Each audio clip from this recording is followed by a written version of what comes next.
Hello, everyone. Happy to be back with another young Indian. As always, a smiling face. Right now, we have with us Yashika Tripathi. Let's listen to her. Over to you, Yashika. Hi, support sir. Hi, everyone. To all the people who are watching here, thank you so much for being here. Thank you so much for listening to this particular episode of the Witped series. Before I begin anything, my immense gratitude to support sir, because I must say, coming up with spaces which respect the voices of youngsters, it takes a lot of courage, a lot of thought, and when such spaces they come from ideas which are coming from experienced people like you, so it is a big encouragement for youngsters like us. And thank you so much for giving me this opportunity to be a guest on your Whitbed series. It is a very unique idea. It is a totally free space for expression and idea exchange. And I'm sure I have watched the previous Whitbed series on this particular channel. Each and every Whitbed was so outstanding. I got to learn so much from every personality that has come and spoken their hearts out, spoken their minds out here. And I hope that whatever I speak today, it adds value to your lives. Because that is one intention which I am going to speak with today. And okay, so to introduce myself, let's start with the start. I am Yashika Tripathi. I am a young author, entrepreneur, spiritualist, mindset trainer, life coach, holistic healer, and more things are coming up. So these are the things. And yes, how could I forget this? I am pursuing literature, my degree in literature from the esteemed University of Delhi at this point in time. So I'm in my final year of doing my honors in English. Literature was always my dream. It was my passion, my love, my everything. So English honors was my dream course. However, when I got into college, I realized that things are not all smooth and all, you know, they are not very beautiful and very smooth. The kind of ideas which they give you about college, especially which are film industry and which are fantasy industries, they give us about college. That is not how college is. That is not how our courses and our educational system is. I will come to that later, but let me just proceed with my journey for now. You might think that writer is fine, okay, literature student is fine. Why am I doing things like spirituality or maybe, life coaching, mindset training? What is the reason behind all of these things? I want to say one thing that I believe our power lies in our stories. It lies in our journeys. And most of the time, we as youngsters, we forget to respect our own journeys. We forget to acknowledge what we have been through, what obstacles we have faced, no matter what our ages is. But experiences are experiences. And if that experience is teaching you something, it is worth it. It is a big transition in your life. It is shaping you as a personality as a whole. So same was with me. I had many such different experiences which taught me a lot of lessons, and eventually I landed into the space of personal development, into the field of personal development, and I'm pursuing it professionally. Apart from that, I would also like to say that because of my beautiful community, I have established this community known as the Young Mind Thinks, wherein we are giving energy, expression, and empowerment to youngsters. And we are the first training based youth club of my city, which is Faridabad in Haryana, which is quite close to Delhi. It is counted within Delhi NCR. Now, coming to my own journey, as I was saying, that many times we don't acknowledge and respect our own journeys. As a child growing up, I was a very lonely child. So one, I was lonely. I was very shy, very introvert. I couldn't come up and talk to people doing whitbeds or maybe conferences, lives like these. It was never my cup. Never. If you would go back to the maybe so right now, if I'm around 20, if you go back to the 8, 9 year old Yashika, she was completely different. She would hide behind her mom and not even come out and talk to people. Now I was this very as I said, introvert, shy kind of child. But on top of that, I was bullied. And that pushed me into a state of loneliness. After a certain point in time, that is not more than 2, 3 years ago, I realized what had happened in my childhood. It is not that I was born as a lonely kid or born as a shy person. I had been forced into that loop because of a lot of instances and incidences. Bullying is one thing which became a very important factor which shaped me. Because for me, self esteem was very important always. I realized this 2 years ago. For all of us, for each one of us, our self esteem is very important. And during that bullying, especially in my preteen and teen years, my self esteem was questioned. It lowered my self esteem, it lowered my confidence, it lowered my overall academic performance, it lowered my mental performance. So, if I were to say the first turning point in my story, it is going to be bullying. And why am I talking about bullying so much? Why am I indicating this? See, this is the first time I never talk about these things in my session, but here in Vidped, I am opening up and I'm talking to you about things which really matter in our society. Bullying is one thing which we really take pride in, in a way. I would say something. Just understand this. We talk a lot about bullying in our society, in our schools. There are sessions where we are talking a lot about bullying, but we are doing nothing to curb it. And I and my friend we used to talk a lot about this. It is so much in trend to talk about bullying, which is definitely the first step to curb it, but we're doing nothing to, practically nothing to curb it. No parent is giving this education to their kids at home that if you are getting bullied, this is what you have to do. This is how you prevent bullying. This is whom you can contact, and you don't have to bully anyone ever.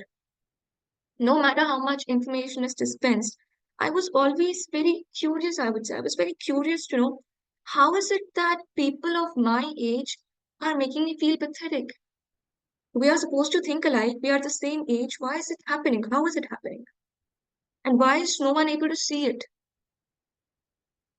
Of course, the answer definitely lies in an education. We need to be educated about the fact that there are different personalities, different people, and how we form interpersonal connections, how we defend ourselves against certain arguments, against certain elements, what is acceptable, what is not acceptable. Unfortunately, our schooling systems, our education systems, they don't have such pedagogy wherein they are really educating us about the things which matter in our lives, which matter in the society. I was always very frustrated about our education system. By the time I was in ninth and 10th, I remember after our appreciation days, although I was one of the good students, like I would always be in the top 5 or top 10 of my class, but I was always very dissatisfied because by the time I was in ninth and 10th, I had found my passion for writing. And because I was in the ability section, now ability section is basically it is a concept wherein all the entire cream of the grade that is put in one class, in one section. So all the toppers they're kind of put in one section, and I was part of that section.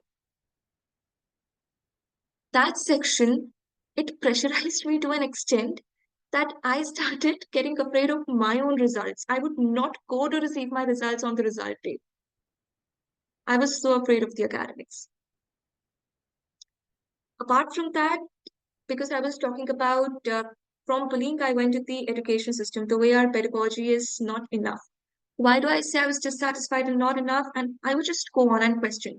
Because our teachers, for us, they are the torchbearers of our education system. That is the thing. They are representing the education system to us. So my question always was that I want to ask my teachers that what is it? Why do we have such an academic system? Why do we have such irrelevant syllabi at this point in time? These things are not going to matter even 2 years down the line. Why are we studying this? We need a revamp.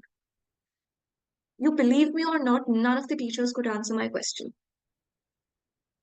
I asked them that, okay, if I am a literature enthusiast and someone is a math enthusiast, for the math people, they have a lot of scope. For example, scope in the sense they have a lot of opportunities. Opportunities like the entire art, they have RD Sharmas, they have a lot to practice. They have a lot of resources which the school is giving them to take their passion to the next level. But me as a literature enthusiast, what am I getting? I had these questions that what am I really getting out of this education system at the end of the day? Why am I feeling dissatisfied? If the education system is meant to even help me make a living, then why is it not giving me a clear roadmap? At one point in time, I thought that I'm the only person who was asking these questions, and no one else is really bothered because in 10th, in India, all you care about is your board exams. And my classmates would be like, Yashika, you're mad, better focus on your studies. Don't do all of these things. Why be a rebel? What kind of revolution you want to bring? And I would always say that if I had one superpower for one day, even for one day in my hand, I would just turn and flip our education system completely. Completely. Because even the torch bearers of our education system, they could not answer my questions. That means that I had questions which demanded answers and which could not be answered by back then. Fortunately, I would say fortunately, COVID struck after that. Why do I say fortunately? Of course, a lot of unfortunate events happened. There was misfortune which struck my life as well. I went through a lot of trauma and emotional numbness and some serious mental issues during that phase. That was in 2020 and 2021. But one good thing which COVID did to the entire society was it changed our perspective of education. People, they started questioning that all these years, what did our education system give us? It just gave us certain rules, certain hard and fast rules, which didn't even work when havoc struck. Education, any any any type of education is supposed to work on your mental construct, on your physical body, on your mental emotional wellness, and finally on your spiritual side. That is on your meaning, the purpose which you draw out of your life. Again, once again, unfortunately, our current education system is just working on building our mental construct, just our mental construct, and not even the whole of it, just a part of it. Because had it worked on building even our mental construct properly, it would equip us with courses like financial planning right from our school age, right from the time we are 13, 14.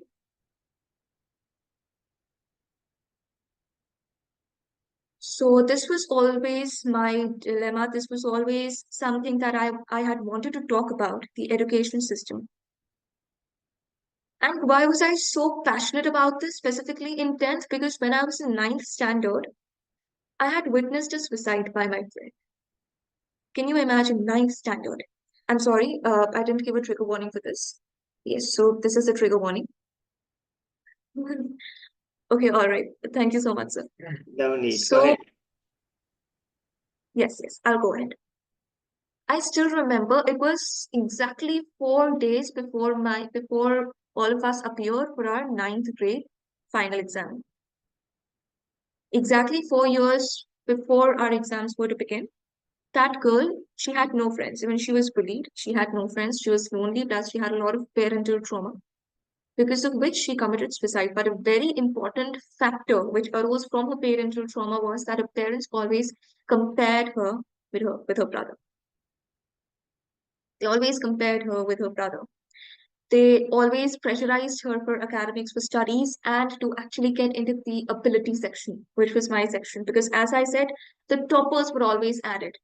And people who would get lower grades, they would be chucked out of the ability section every year. So to get into the ability section was a mark of esteem. And youngsters, once they hit puberty, once they are 13, 14 years old, they are always looking for ways to strengthen their self-esteem. So are bullies as well. Coming back to bullying too, picking up from bullying too. Why do people bully each other and people bully others of their age? They think that by, disrespecting someone else, they are going to strengthen their own self-esteem. Maybe that is what they saw at their homes. That is what they saw while growing up. But yes, a lot of issues which teenagers usually come up with, which youngsters usually come up with, basically, be it peer pressure, bullying, or body image, body shaming, then addictions like vaping, smoking, and all. Why do people get into these things? Because youngsters feel that and I'm saying this as a youngster myself. I'm no oldie, I'm a youngster myself. We think that by getting into these things, we are going to be cool. Cool, what is the meaning of this label cool? We're going to have a high self-esteem. We're going to have that position among our friends. And our education system does not get this psychology. I don't know why. I really don't know why. It is high time that our schools start to incorporate programs which have proper mental, emotional wellness, which have proper mindset training programs, healing programs, wherein youngsters they are taught how to strengthen their self-esteem through the right route. We arbitrarily believe that youngsters they are just going to, youth empowerment. Youngsters are heading in the wrong direction. You even want to know why they're going in that direction. Did you ever hear them out? As sir, you were saying that people don't want to hear them out. So let them speak for some time. I remember when I was the head girl in class 12 in my own school, I had given a lot of suggestions. I had wanted to do a lot of things. And one major reform that I had wanted to bring about in my school was empathy club, wherein people simply listen each other out. They put each other in each other's shoes, empathy, and then they hear each other out. That way, 90% of the problems will be solved. Because empathy is one of the biggest solutions to any conflicts that we can have. But once again, our schooling system, it could not be implemented. It was like not passed kind of by our management. Huh. I went through a lot of things, I know, in the last 1 minute. But coming back to that one suicide thing, I didn't know about the suicide because the school had not let this out due to a lot of reasons, because our exams were also coming. And then they have thought that if this news would be out, then it is going to disturb us mentally and emotionally, and that was not something our school could afford because of our exams. Not just this, also around that time, this one girl she committed suicide. Apart from that, other people of my own batch, they were indulging in self-harm, like taking a blade and cutting their wrist and all of these things. I got to know this on the very day of my exams. 5 minutes, exactly 5 minutes before my exam, and I didn't know what to do for those 2 minutes. I just didn't know. And I remember my vice principal, she consoled me. She said, Yashika, what happened? How did you meet her and everything?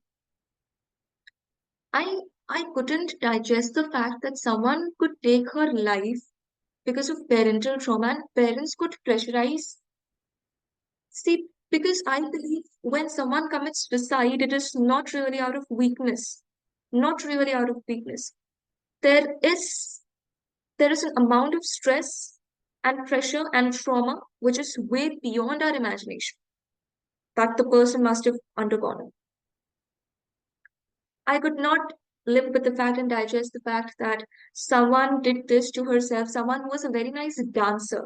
She had wanted to be a choreographer. She used to tell me about her dreams and aspirations. She took this step because of parental wounds and parental pressure, and that parental pressure arose from a concern.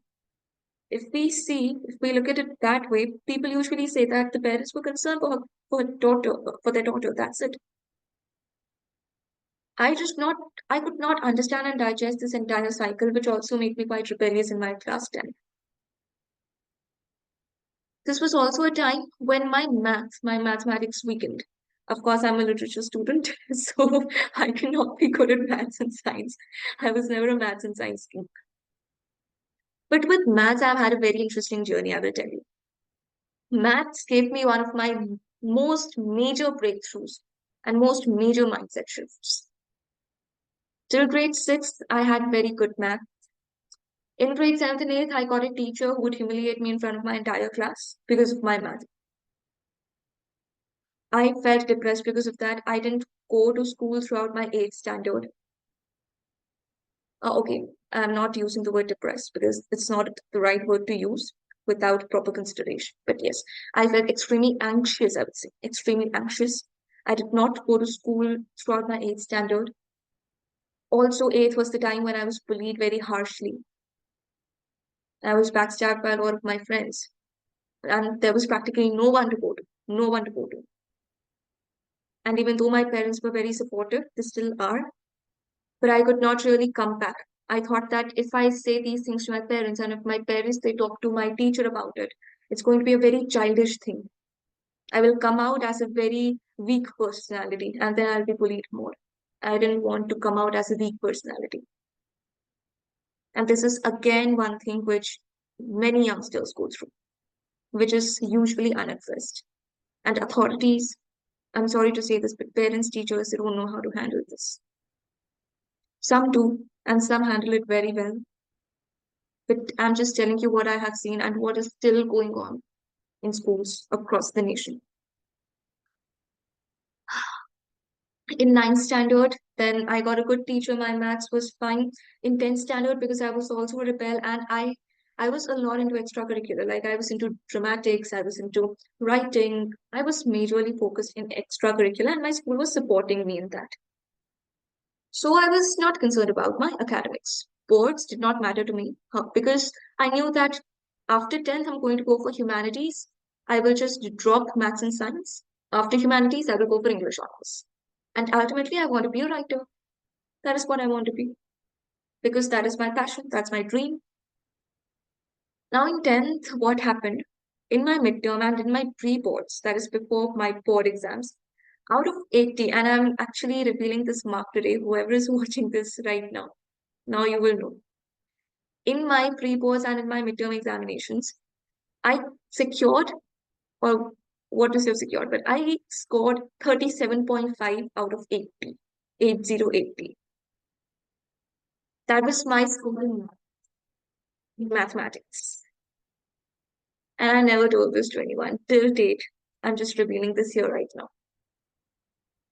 Okay. But I scored 99 out of 100 in the same subject. Wow. Yeah, it's remarkable. Thank you so much, sir. And why did this happen? Because I was connected to that subject. One very major shift which happened. Up until now, I had been seeing that subject as one thing. I won't be able to do this. It is not meant for me. It is not my cup of tea. But within 2 months, I joined a tuition, okay? And that tuition teacher till date, she does not know that I was so bad at math.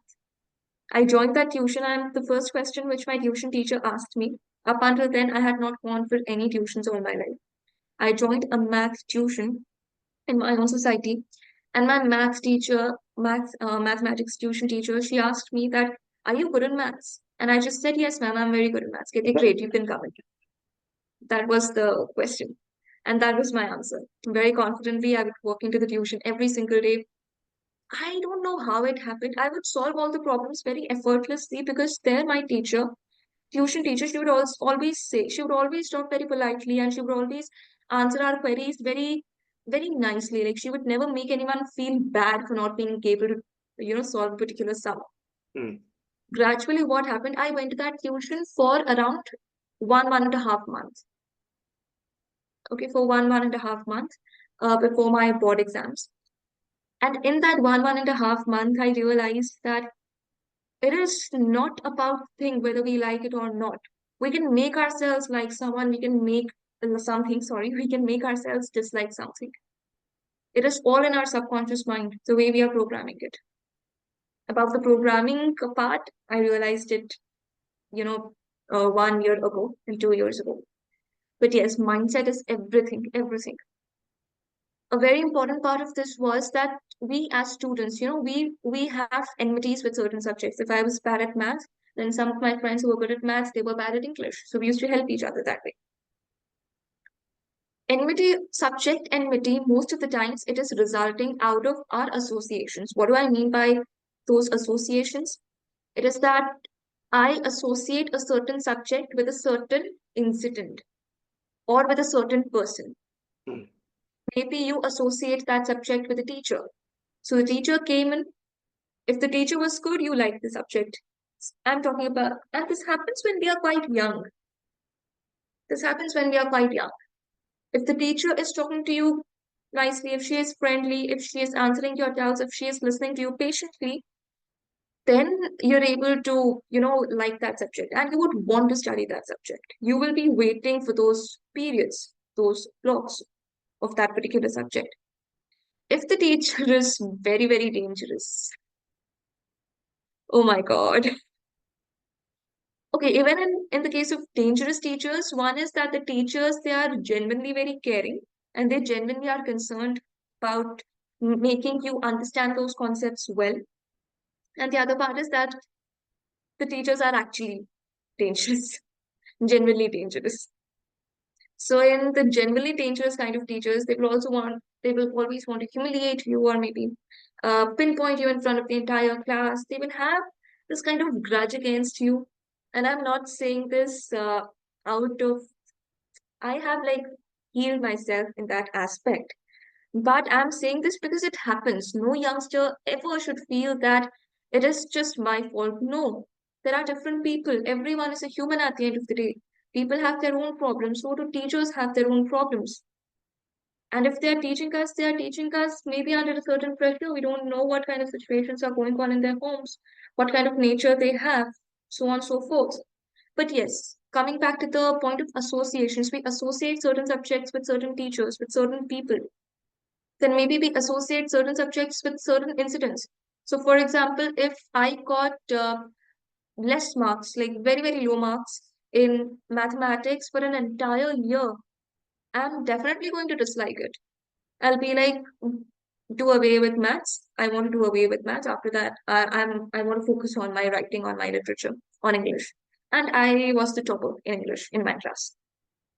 So I used to get the lowest marks in maths in my class and the highest marks in English in my class. Yes. So this is what I wanted to draw your attention towards, the power of associations. And this is not just with subjects. As we move forward in life, that is also what happens. We see that in college, we see that always. We associate certain things with certain incidents, with certain people. Our mind is always working on such associations. And it is telling us whether we should work on this particular thing or not because of those associations. While some associations definitely protect us, and they are very important for us to set our own boundaries in life, there are also associations which become our limitations, which don't allow us to fly. And breaking such, reversing or changing such associations is very important. Reconsideration of such associations is very, very important. Moving forward, my 10th grade was gone. I entered 11th standard. And as I had said that, okay, when I entered 11th standard, COVID struck. COVID had struck and there was a nationwide lockdown in India. Then, but I was not bothered by it because my work was done. I had given my ports. I was free of math and science. And also, I would want to say that in that 1.5 months of doing maths and changing my perspective towards mathematics, I learned so much. I started loving that subject. So I was extremely happy that finally during the end time, as I'm bidding farewell to mathematics, I am finally loving it. And you won't believe, even today, whenever I think that there's too much of writing work now, because I'm into two fields at this point. I'm into writing as well as coaching. Whenever I think that there's too much of work now, oh my God, I'm getting overwhelmed. What do I do? I just take out my grade 10th R.D. Sharma, which was like the main book, which was like the Bible for mathematics back then, even now. And I start doing math.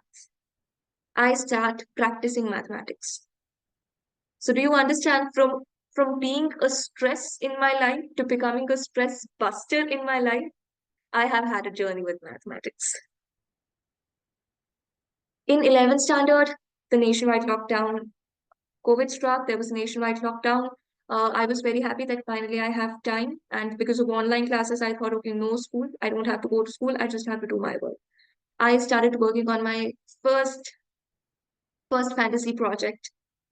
And I also opened my YouTube channel wherein I would, because I had wanted to become a motivational speaker back then. I was influenced by this lady called Priya Kumar, who was an author, a best-selling author, and a motivational speaker. So I thought I want to do this only. Writing, I was quite, because I had my interests, talents, and aptitudes in writing and speaking. So I wanted to pursue a career in both. For my motivational speaking part, I opened a YouTube channel in which I would talk about subjects like empathy, appreciation, power of listening, attention. These were the kind of subjects I would address in my videos. And I had started working on my book. However, that very year in 2020, trauma struck. Like there was an emergency, a family emergency, because of which things started to fade away. Everything was turned topsy-turvy. And I'm sure this is something most of us, like many of us, must have gone through in 2020.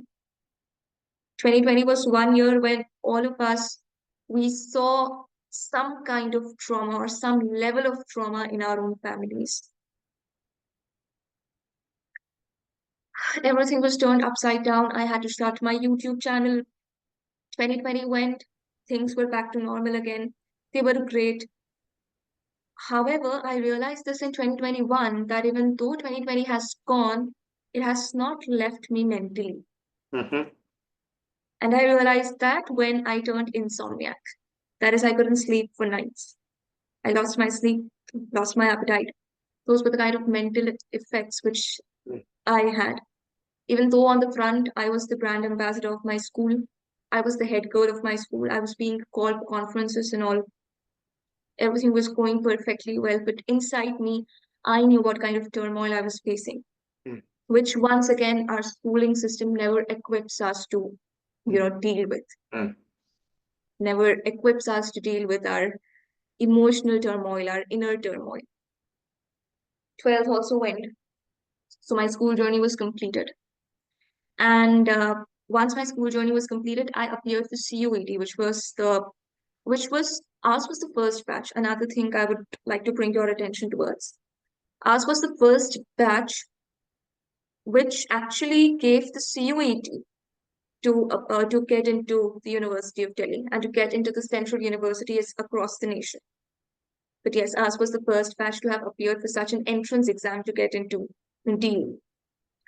And there was no clarity. No one knew what to do. Mm. There was chaos. There was havoc. We just had one support system, which was the mock papers that NTA would give, and even NTA was not functioning very appropriately, Mm. to be honest. I remember every notification, every notice would be out at around 12 in the midnight. That was the time of every notification being out. No one knew what to do, where to do. It was a chaos. Once again, it was a very, very bad mental emotional phase for the youngsters back then.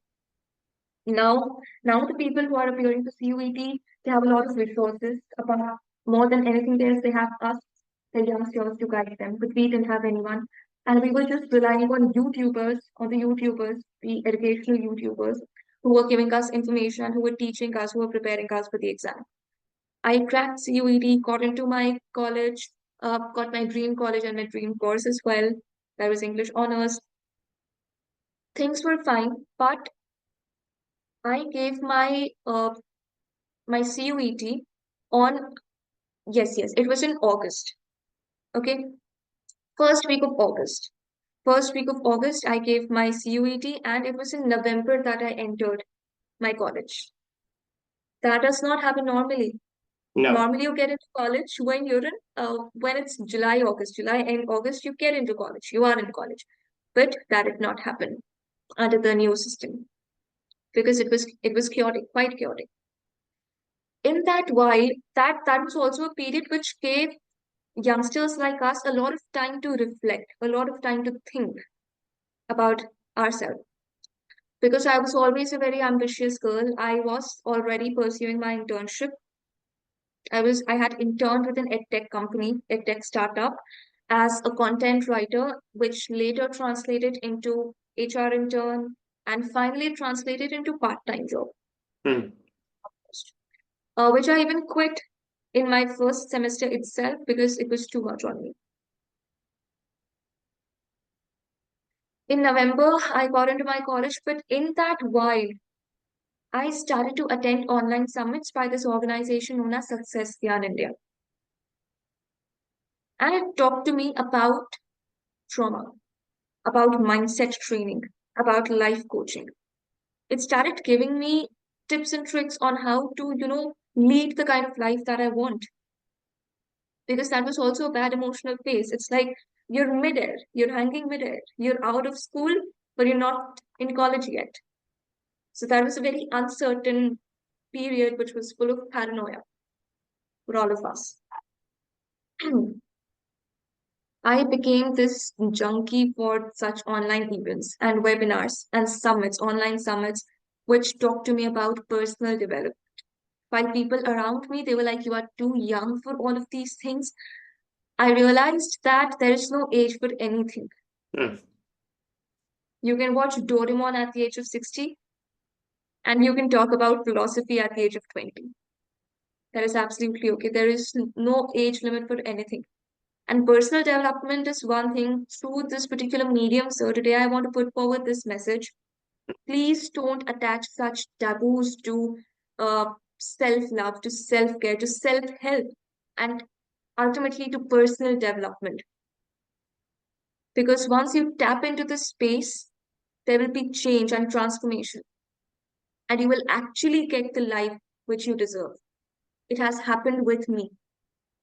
It has happened with a lot of people who are in my community, who are around me, my friends and everyone.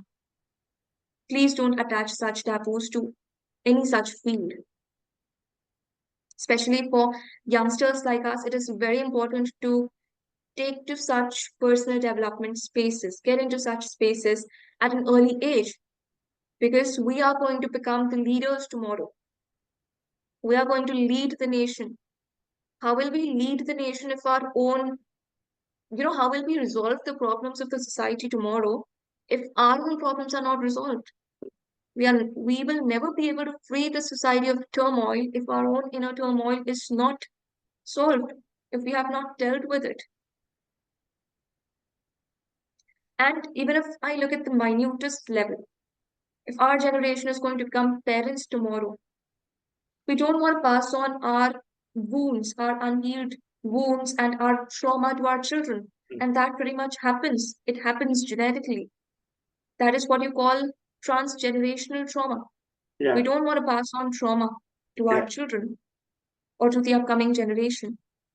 So it is a responsibility on us. We are very, very fortunate that there is a growing awareness right now towards abuse, towards mental, emotional health, towards the space of personal development. So please utilize this particular space and become the best version of yourself, not just that, lead your life by choice. And that is something all of us deserve. I loved this personal development space. I also got, as I was working relentlessly, I would just pray that please God give me a mentor, and it was answered. That prayer was answered because I got blessed with my mentor, who was also the youngest life coach of India. And we spoke to each other over a clarity call. Things started to go on. I attended all her challenges. I started to get connected to myself, and that very year in November, I went into my college. I stepped into my college for the first time, and in December, exactly 2 days after I turned 18, that is, once I became an adult, just 2 days after that, I got certified as a life coach. Wow. Thank Okay. you so much, sir. And Okay. the very next year, Yeah. yes, sir. Anything you want to ask?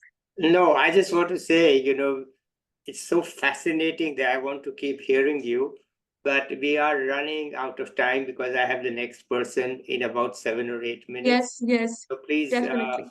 we do need to wrap up in about I six or am seven just minutes. wrapping up. Okay. Yes, wrapping up. Yeah. And finally going on. So I didn't realize so much time had passed. Oh my God. I know. When you said I'm that just it is, listening. I'm listening in awe. Let's put it this way. when I said that, so I got certified, then the very next year, I established Young Mind Thinks, wherein we became the first community of our kind in my city, as I mentioned to begin with. And since then, our community has just grown. I have not looked back. At this point, what I have taken back from my life is the immense, immense power of tapping into personal development and the immense power which lies in your own stories, your own passion. If I were to give one final message or one final thing that I would want to express for today, please always keep your energy very, very high. Understand your energy to begin with, understand your emotions. Please express freely. If you can't express freely, take to such spaces wherein you can express freely because expression is our need. And as you are tapping into your emotions, your energy, as you're Mm, expressing, mm, you will also realize that you're getting empowered. mm. Because at the end of the day, and one final line once Sure. again, if you don't make sacrifices for your dreams, then what you dream becomes a sacrifice. Oh, okay. So, one very important mantra that I've lived by and that I am willing to live by all my life. Okay. Well, Over to thank you, sir. Thank you thank so you, much for having Yashika. me here. It was first you validated my reason for having this series. That look, young people know what they want to talk about. Don't tell them what to talk about. They know what they want to talk about. It's just that you don't know how to listen. So thank you. It was just a hunch. I did no research, no thinking, no analysis, no consultation, just a hunch. But you just validated it. Okay. Secondly, it is actually very profound, and your complaints about the school system are actually well founded. Let me just add, as an economist, that the school system is run on a effort to keep costs low. So essentially, if you think of it like it's a industrial production system in which you cannot have too many variations because you get economies of scale. Push one channel here, push one channel there, and that's it. We just specialize and focus. Don't treat people as individuals, push them into channels because treating them as individuals is too expensive. It takes a lot of energy on the part of the teacher, and it also requires a special kind of teacher. Might as well just Hmm. have somebody who knows how to explain geography, or that's it. Okay, there are no more qualifications. Just come and teach the students physics or science or whatever it is that the subject is. And you don't need to be anything more than that. But what you're saying is that the students need more than that. This is hardly the start of what the students need. But that educational system then is very individualistic and very costly. And nobody is willing to put that kind of money into it. And so essentially, you have to fall in line. You have to just fall in line. And, what you are saying is absolutely true, that, you have to fall in line, right? Just this is the channel, you go here and don't try to get out of it. Okay. And the only option is suicide.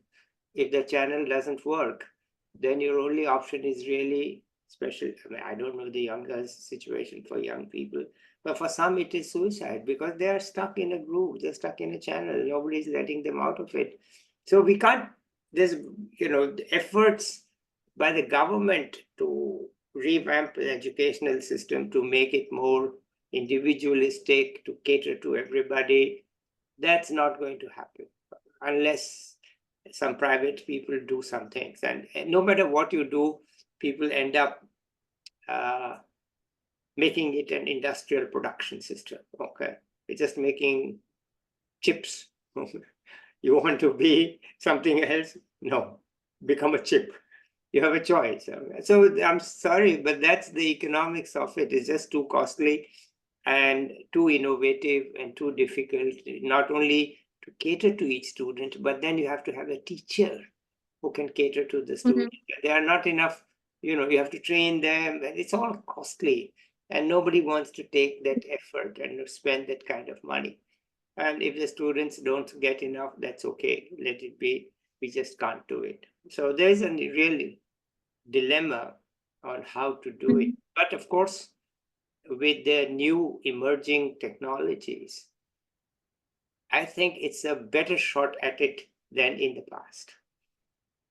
Because Yes. you don't have to go to your own teacher. As you said, you became a junkie for online stuff. Yes. So the online is the only option out of it.